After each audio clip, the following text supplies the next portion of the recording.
To be successful in life, you need to become a monster. Society tells you that you should be harmless and kind, that you should suppress your competitive instincts, not try to win, not be aggressive or too assertive. You're told to be humble and step back.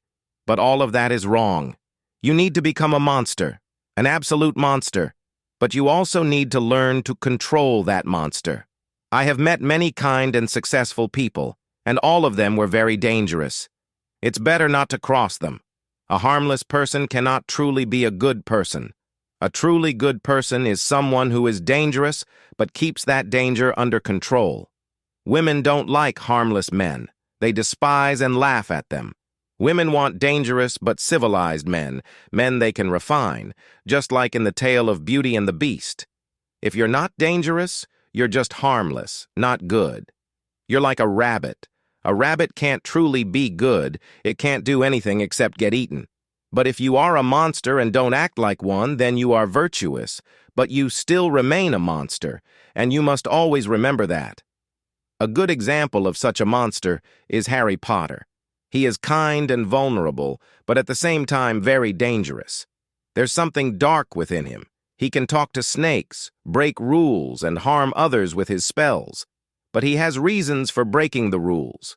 If he were always obedient and harmless, he wouldn't have achieved his goals. The concept of the monster is very common in mythology, and all heroes and successful people are monsters to some degree. A hero must be a monster, but a controlled one.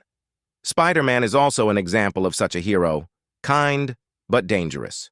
This is correct from a psychological point of view.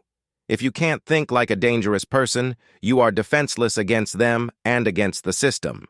That's why dangerous and strong-willed people succeed. I noticed this back in school. Many of those whose character I admired were expelled. These were tough guys who were tired of following the rules, and their character didn't fit into the system. They left and started working on oil rigs or tried to start businesses.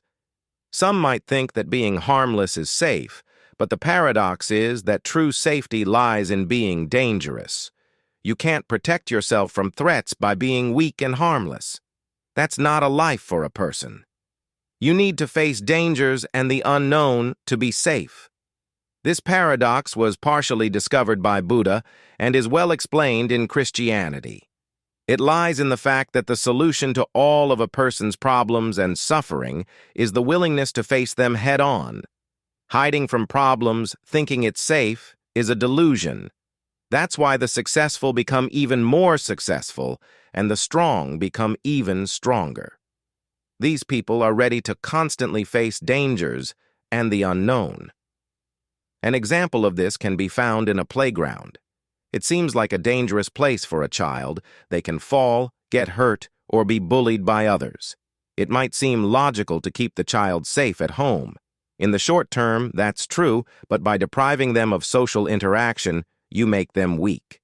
When they leave your protection, the world will crush them.